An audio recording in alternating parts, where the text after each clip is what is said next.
आइए साथियों, बौद्ध धर्म के बारे में देखते हैं। बौद्ध धर्म के संस्थापक गौतम बुद्ध थे, जिनके बचपन का नाम सिद्धार्थ था। गौतम बुद्ध का जन्म 563 ईसा पूर्व कपिलवस्तु के लुम्बिनी वन में हुआ था और इन्हें निर्वाण की प्राप्ति 483 ईसा पूर्व में वर्तमान यूपी के देवरिया के कुशीनगर में हुआ था। इनके पिता का नाम शुद्धोधन था, जो कि शाक्य कुल के राजा थे, और इनकी माता का नाम महामाया था, जो कि कोलीय वंश की राजकुमारी थी। सिद्धार्थ के जन्म के कुछ ही समय बाद उनकी मां की मृत्यु हो गई, जिसके बाद उनका लालन पालन उनकी सौतेली मां, जो कि उनकी मौसी भी थी, प्रजापति गौतमी ने किया।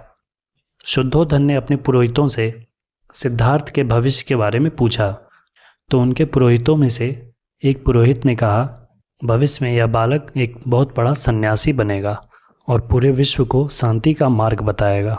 इस बात से सिद्धार्थ के पिता शुद्धोधन चिंतित हो गए और उन्होंने मात्र 16 वर्ष की आयु में ही सिद्धार्थ का विवाह कर दिया। सिद्धार्थ की पत्नी का नाम यशोधरा था। उनसे उन्हें एक पुत्र हुआ, जिसका नाम उन्होंने राहुल रखा, जिसका अर्थ होता है एक और बंधन।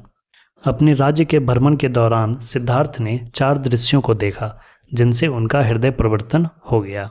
पहला दृश्य उन्होंने देखा एक वृद्ध व्यक्ति को, जो कि अपने शरीर से लाचार था।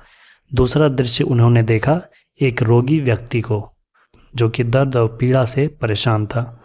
तीसरा दृश्य उन्होंने देखा एक मृत व्यक्ति को, जिसकी अंतिम यात्रा को लोग ले जा रहे थे। और चौथा दृश्य उन्होंने देखा प्रसन्न चित्त मुद्रा में एक सन्यासी।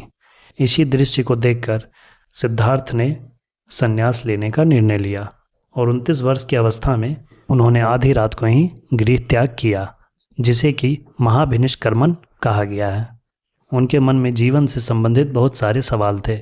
उन्हीं प्रश्नों के उत्तर की तलाश में वह वैशाली में अलार कलाम के पास गए, जो कि उनके प्रथम गुरु कहलाए।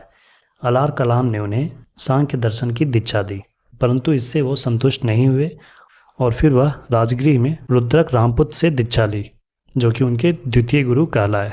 यहाँ से भी जब उन्हें संतुष्टि नहीं मिली, तब वह ज्ञान प्राप्ति की तलाश में बोध गया पहुँचे और वहीं निरंजना नदी, जिसे वर्तमान में फल्गु नदी कहते हैं, पीपल के वृक्ष के नीचे 49 दिनों की लगातार तपस्या के बाद उन्हें ज्ञान की प्राप्ति हुई।